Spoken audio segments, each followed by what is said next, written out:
ನಿಮ್ ಮಕ್ಕಳಿಗೆ ಒಂದು ಅಡ್ವೈಸ್ ಕೊಡ್ಬೇಕಾಗಿದ್ರೆ Manjunath, what would you say? ನಾನು ಮಕ್ಕಳಿಗೆ ಏನು ಎಜುಕೇಶನ್ ಯಾ ಎಜುಕೇಶನ್ ಇಲ್ಲ ಅಂತ ಹೇಳಿದ್ರೆ ನಾವು ಅನಾಗರಿಕರು. ನಾವ್ ಆಕ್ಚುಲಿ ಹೇಳ್ಬೇಕಂದ್ರೆ ಅನಾಗರಿಕರೇ.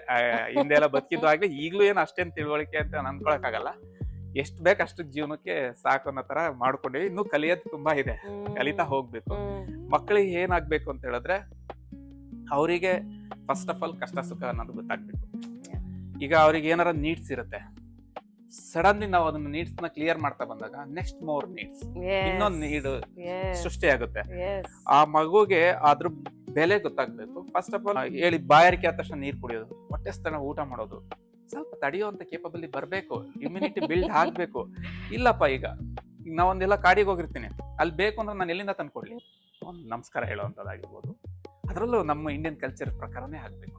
ಸುಮ್ನೆ ಏನೋ ಒಂದು ನಮಸ್ಕಾರ, ಬನ್ನಿ ಕುತ್ಕೊಳ್ಳಿ, ಅಟ್ಲೀಸ್ಟ್ ಒಂದ್ ಲೋಟ ನೀರು. ನಾವು ಎಷ್ಟೇ ರಿಚ್ ಇದ್ರು ಸಹ ಅದು ನಮ್ಗೆ ಲೆಕ್ಕಕ್ಕೆ ಬರಲ್ಲ ಮೇಡಮ್. ನನಗೆ ಆಸ್ತಿ ಇರ್ಬೋದು, ಒಳ್ಳೆ ಬಿಲ್ಡಿಂಗ್ ಇರ್ಬೋದು, ಬಂಗ್ಲೆ ಇರ್ಬೋದು, ಇನ್ನೊಂದಿರ್ಬೋದು, ಕಾರ್ ಇರ್ಬೋದು, ಎಲ್ಲ ಇರ್ಬೋದು. ಬಟ್ ಮನೆಗೆ ಬಂದಾಗ ನಾನು ಅವನಿಗೆ ಒಂದು ಕಲ್ಚರ್ ಹೇಗೆ ಅಂತ ಹೇಳಿದ್ರೆ, ಅವರಿಗೆ ಒಂದು ಲೋಟ ನೀರು, ಒಂದು ಲೋಟ coffee, is a richest person. ಅವರು ಮಾಡಿದ್ರಿ ಅಂದ್ರೆ ನೀವು ನಿಮ್ಮ ದೊಡ್ಡಸ್ತಿಕೆ ಇಲ್ಲಿರುತ್ತೆ, ನಿಮ್ಮ ಬಿಲ್ಡಿಂಗ್ ಅಲ್ಲಿ ಇರಲ್ಲ, ನಿಮ್ಮಲ್ಲಿ ಇದ್ರಲ್ಲಿರಲ್ಲ. ಅಟ್ಲೀಸ್ಟ್ ಒಂದು ಒಳ್ಳೆ ಮಾತು, ಒಂದು ಲೋಟ ನೀರು, ಒಂದು ಲೋಟ ಕಾಫಿ. ಜಾಸ್ತಿ ಹೊತ್ತು ಇದ್ವಿ ಅಂದ್ರೆ ಒಂದು ಟಿಫನ್ ಅಷ್ಟು ಮಾಡಕ್ಕಲ್ವಾ? ನಾವು ಅಷ್ಟು ಮಾಡಿದ್ವಿ ಅಂದ್ರೆ ನಾವೇ ರಿಚೆಸ್ಟ್ ಅಂತ ಹೇಳಿದ್ರು. ಎಷ್ಟೋ ಜನ ಇದ್ದು ಸಹ ಕೊರಗ್ತಾ ಇರ್ತಾರೆ, ಎಂಜಾಯ್ ಮಾಡೋಣ ಅಂತ ಹೇಳಿ. ಅವ್ರು ನನಗೆ ಅವತ್ತು ಅನಿಸ್ತು ಅದೇ ಕರೆಕ್ಟ್ ಅಂತ. ಅದನ್ನ ಮಕ್ಕಳಲ್ಲಿ ಬೆಳೆಸುವಂತದನ್ನ ರೂಢಿಸ್ಕೊಂಡಿದ್ದೀನಿ, ಬೆಳೆಸ್ತಾ ಇದೀನಿ. ಬಟ್ ಎಷ್ಟು ಲೆವೆಲ್ಗೆ ಹೋಗುತ್ತೆ ಗೊತ್ತಿಲ್ಲ ಮೇಡಮ್. ನನ್ನ ಪ್ರಯತ್ನ ಇದೆ.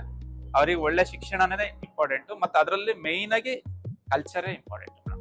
ನೀವೆಷ್ಟೇ ಶಿಕ್ಷಣ ಪಡೆದ್ರು ವೇಸ್ಟ್ ಅಂತ ಹೇಳಕ್ಕಾಗಲ್ಲ. ಆ ಶಿಕ್ಷಣದ ಜೊತೆಗೆ ಅದನ್ನ ಬಳಸ್ಕೊಂಡ್ರೆ ಮಾತ್ರ ಅವನು ಗ್ರೇಟ್ ಪರ್ಸನ್ ಆಗಕ್ಕೆ ಸಾಧ್ಯ ಆಗ್ತಾನೆ ಮೇಡಮ್.